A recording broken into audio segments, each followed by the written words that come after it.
પહેલાં તો દરેકને જય ગિરનારી અને ખૂબ ખૂબ અભિનંદન, કેમ કે ભવનાથ જે પૌરાણિક સ્વયંભૂ શિવલિંગ છે ત્યાં ધ્વજારોહણ થઈ અને મેળાનો શુભારંભ થઈ ચૂક્યો છે. રહી વાત શિવરાત્રિની, તો શિવરાત્રિ ઘણી બધી આવે છે, પણ એમાંથી વિશેષ છે મહાશિવરાત્રિ.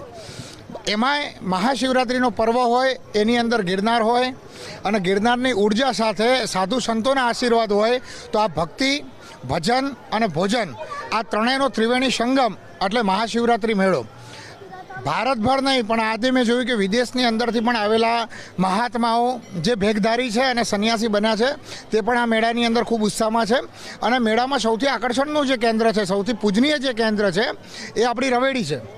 અને રવેડીની અંદર એવું કહેવાય છે, અમારી જે કથાઓ છે, જે પુરાણોની વાર્તાઓ છે એ પ્રમાણે કહેવાય છે કે ભગવાન શિવ, ભગવાન દત્તાત્રેય અને 84 સિદ્ધો પણ સાધુના વેશની અંદર મેળાની અંદર આવે છે અને સાધુ સંતોને દર્શન આપે છે. બીજું કે મહાશિવરાત્રિ મેળો એટલે જીવનું શિવ સાથેનું મિલન. એમાં ખાસ કરીને જે સાધુ હોય છે એ જીવનું શિવ સાથે મિલન માટે ખૂબ આતુર હોય છે અને એના માટે થઈને જ રવેડી હોય છે અને મુરઘી કુંડની અંદર એના માટેનું સ્નાન હોય છે. તો દરેક ભક્તોએ પધારવા વિનંતી છે. અગ્નિ અખાડા એ શું છે કે જે ભવનાથની બાજુમાં જ હોય છે ને એ શું છે? જો અખાડાને આપણે આધુનિક ભાષાની અંદર જો વાત કરીએ ને, તો એક સમય ભારતની મિલિટરી તો એવું સમજી લો કે સુભાષચંદ્ર બોઝ બાદ અસ્તિત્વમાં આવી અને નેવી આપણી છત્રપતિ શિવાજી મહારાજ વખતે આવી. પણ જ્યારે આજથી 2000 વર્ષ પહેલાં જ્યારે વિદેશથી જે આક્રમણો થતા હતા, એ વિદેશના આક્રમણો સામે લડવા માટે અખાડાની સંરચના કરવામાં આવી. અને એમાં જે નાગા સંન્યાસી છે, જેને આજની પરિભાષામાં એમ કહી શકું કે એ લોકો કર્નલ છે આજની પરિભાષામાં, જે બીજા લોકોને શસ્ત્ર અને શાસ્ત્રનું જ્ઞાન આપે છે. અને રાષ્ટ્રવાદ માટે ગમે ત્યારે ખપી જવું બરાબર છે, એ અખાડાની મૂળ પરંપરા છે. એટલે અખાડામાં નહીં તો મોક્ષ માટે ભાલા ફેરવવા, ત્રિશુલ ફેરવવા, લાઠી દંડ શીખવાય, મોક્ષ માટે કંઈ જરૂરી નથી.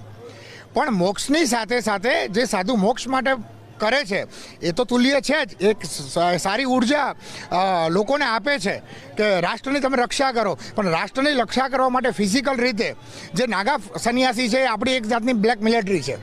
અને મોગલો વખતે, હુણો વખતે બરાબર છે, આ બધાની વખતે મંદિરો અને ભારત રાષ્ટ્રની રક્ષા કરવા માટે થઈ અને એ લોકો યુદ્ધો લડ્યા છે. અને હજારોની લાખોની સંખ્યાની અંદર નાગા સંન્યાસીઓ વીર ગતિ પામ્યા છે.